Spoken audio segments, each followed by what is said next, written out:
Salam damai sejahtera buat kita semua. Pembahasan mengenai apakah Yesus punya Tuhan ini semakin menarik. Ini ada satu komentar yang diberikan di kolom komentar di YouTube kita, yaitu dari Julpen. Kita simak baik-baik ini pendapatnya. Ini sangat menarik. Dengan ini kita bisa lebih luas lagi mempelajari serta memahami tentang Yesus dan Bapa. Ini adalah pendapat yang sangat menarik yang mungkin akan menambah wawasan kita.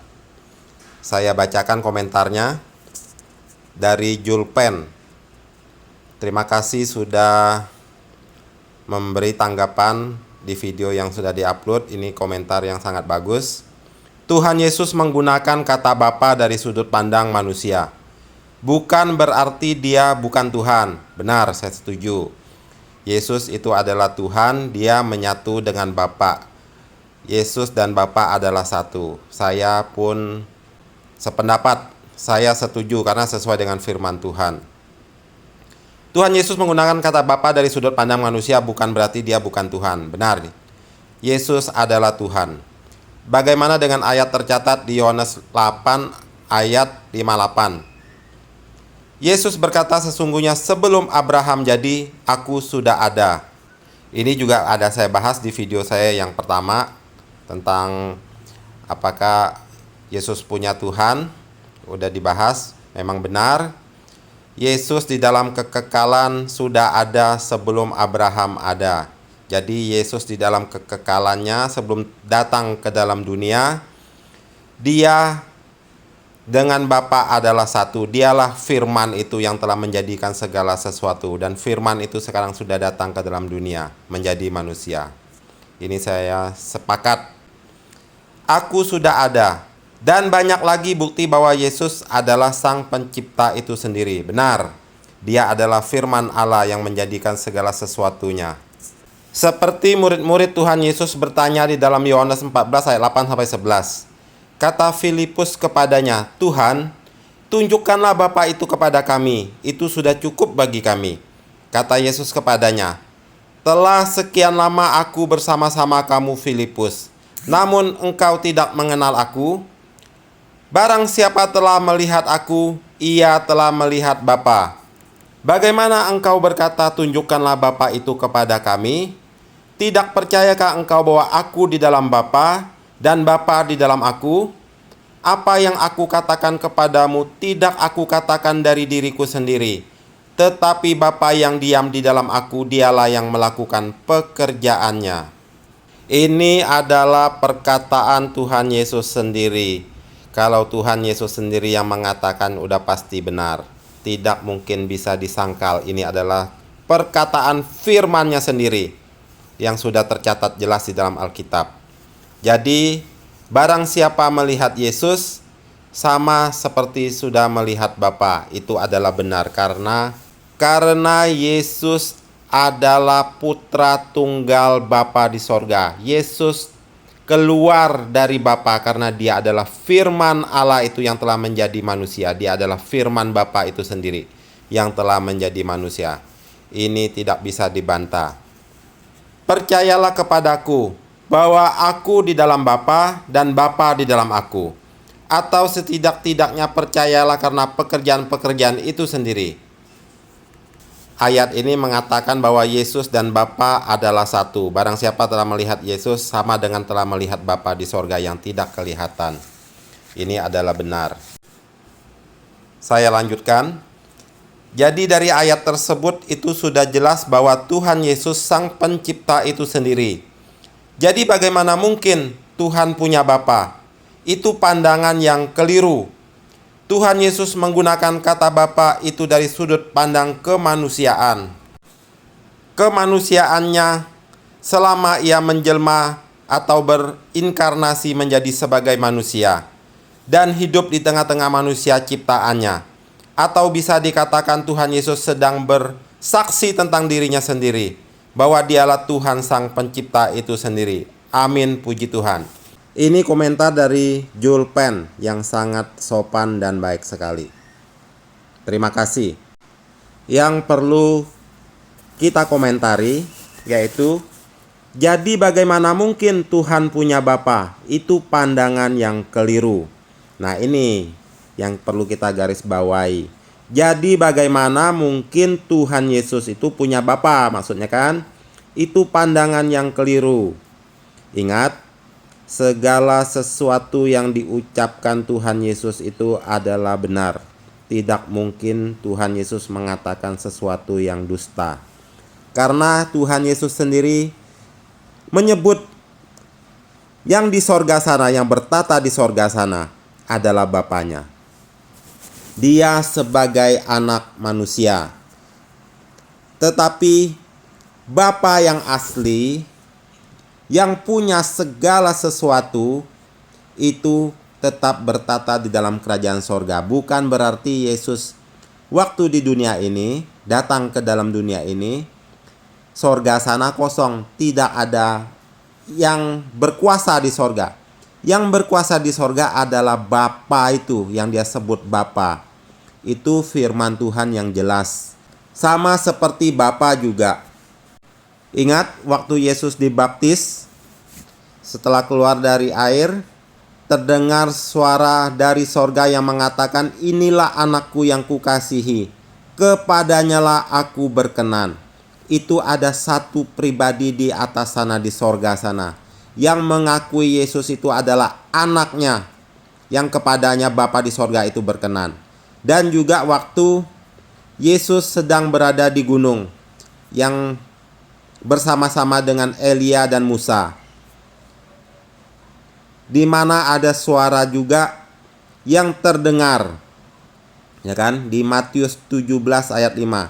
Dan tiba-tiba sedang ia berkata-kata, turunlah awan yang terang menaungi mereka, dan dari dalam awan itu terdengar suara yang berkata, "Inilah anak yang kukasihi, kepadanyalah aku berkenan, dengarkanlah dia." Jadi Bapa di sorga memproklamirkan dirinya bahwa dia adalah Bapa dan Yesus adalah anaknya yang kepadanya Bapa itu berkenan. Dan Yesus juga sama menyebut Bapa di sorga sana adalah sebagai Bapanya. Jadi dia mengaku dirinya sebagai anak. Ini adalah firman yang klop, tidak bisa dibantah, tidak bisa kita kurangi. Yesus menyebut Bapanya di sorga sana, yang bertata di sorga sana, yang ada di dalam sorga, itu sebagai Bapanya Allah itu. Dan Allah di sorga sana yang adalah Bapa itu menyebut Yesus yang turun ke dalam dunia, yaitu firman-Nya sendiri, yaitu putra tunggalnya yang keluar dari dirinya, yang dilahirkan dari dirinya, itu adalah anaknya. Kita baca di Perjanjian Lama di Mazmur 2 ayat 6-7. Ini yang Allah Bapa itu telah firmankan. Itu judul atas perikopnya adalah Raja yang diurapi Tuhan. Akulah yang telah melantik rajaku di Sion, gunungku yang kudus. Ini ayat intinya yang di bawah ini. Aku mau menceritakan tentang ketetapan Tuhan, ya. Aku mau menceritakan tentang ketetapan Tuhan. Ia berkata kepadaku, "Anakku, engkau telah kuperanakan pada hari ini." Nah, ini berlanjut di Perjanjian Baru, digenapi, yaitu di Kisah Para Rasul 13 ayat 30-33. Tetapi Allah membangkitkan dia dari antara orang mati. Nah, ini anaknya ya, Yesus itu. Dan selama beberapa waktu ia menampakkan diri kepada mereka yang mengikuti dia dari Galilea ke Yerusalem. Mereka itulah yang sekarang menjadi saksinya bagi umat ini. Dan kami sekarang memberitakan kabar kesukaan kepada kamu, yaitu bahwa janji yang diberikan kepada nenek moyang kita, ini digenapi, telah digenapi Allah kepada kita, keturunan mereka, dengan membangkitkan Yesus seperti yang ada tertulis dalam Mazmur kedua. Jelas tuh kan, diambil ayatnya itu.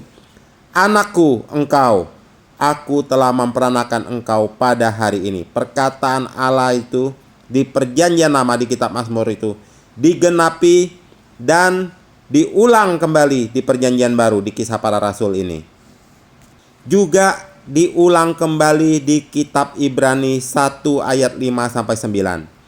Karena kepada siapakah di antara malaikat-malaikat itu pernah ia katakan, Anakku engkau telah kuperanakan pada hari ini, dan aku akan menjadi bapanya, dan ia akan menjadi anakku. Dan ketika ia membawa pula anaknya yang sulung ke dunia, ia berkata, semua malaikat Allah harus menyembah dia. Dan tentang malaikat-malaikat ia berkata, yang membuat malaikat-malaikatnya menjadi badai dan pelayan-pelayannya menjadi nyala api. Tetapi tentang anak ia berkata. Nah, ini menggambarkan bahwa anak dan bapa adalah satu. Anak keluar dari bapa mewarisi segala kemuliaan bapa. Dia adalah putra tunggal Allah, putra sulung, putra satu-satunya yang lahir dari Allah dan mewakili Allah itu sendiri. Tahtamu ya Allah tetap untuk seterusnya dan selamanya, dan tongkat kerajaanmu adalah tongkat kebenaran. Engkau mencintai keadilan dan membenci kefasikan. Sebab itu Allah, Allahmu, telah mengurapi engkau dengan minyak sebagai tanda kesukaan, melebihi teman-teman sekutumu. Disebutkan lagi di situ, sebab itu Allah, Allahmu, telah mengurapi engkau dengan minyak sebagai tanda kesukaan, melebihi teman-teman sekutumu. Itu merujuk kepada Yesus, Sang Mesias. Disebut di situ, sebab itu Allah, Allahmu. Walaupun Yesus mewarisi segala kemuliaan Bapa, tetapi ingat waktu dia di dunia disebut dia sebagai anak manusia. Jika dia sebagai anak manusia, maka dia punya yang harus dihormati, yaitu Bapanya yang disebut sebagai Allahnya. Sebab itu Allah, Allahmu, telah mengurapi engkau dengan minyak sebagai tanda kesukaan melebihi teman-teman sekutumu. Melebihi semua manusia yang pernah ada di muka bumi ini. Yesus melebihi semua manusia yang ada di muka bumi ini. Jadi jelas, firman Tuhan tidak bisa dibantah. Walaupun Yesus dan Bapa adalah satu, dan Yesus itu adalah Tuhan itu sendiri, menyatu dengan Bapa. Tetapi ingat waktu di dunia, Yesus merupakan anak manusia dan dia punya yang harus dia taati, yaitu pribadi Bapa itu yang telah mengutus dirinya.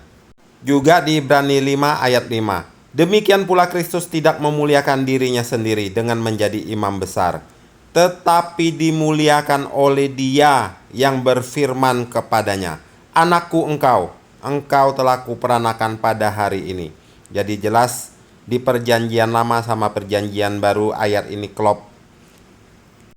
Bahwa Bapa di sorga adalah Bapa di sorga, dan Yesus adalah Sang Mesias yang diutus ke dunia. Dan jika Yesus Sang Mesias adalah manusia, maka Bapa di sorga tetap berada di dalam kerajaannya di sorga sana. Bukan berarti Yesus yang adalah turun ke dalam dunia menjadi manusia, berarti di sorga sana kosong, tidak punya Tuhan, tidak ada penguasa di sorga sana. Ini adalah pemikiran yang salah, yang keliru. Sebab di Matius 12 ayat 18 jelas mengatakan, lihatlah, itu hambaku yang kupilih, Sang Mesias itu, Sang Yesus itu, yang kukasihi, yang kepadanya jiwaku berkenan.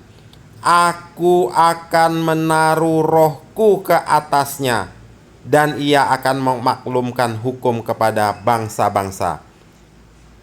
Ingat itu, di perjanjian baru dengan tegas menjelaskan bahwa lihatlah, itu hambaku yang kupilih. Ini Bapa di sorga yang mengatakan bahwa Yesus itu adalah hambanya.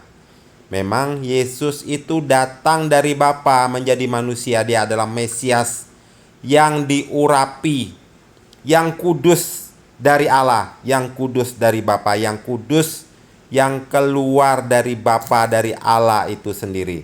Makanya disebut hambaku, karena kedudukannya sebagai manusia, dia harus mentaati Bapa di sorga yang lebih besar Dia itulah Bapa yang empunya segala sesuatu, yang mengeluarkan firman itu, yaitu Bapa di sorga itu. Yang walaupun Yesus adalah firman Allah, tetapi yang mengeluarkan firman Allah itu adalah Bapa di sorga yang mengutus firman itu menjadi manusia.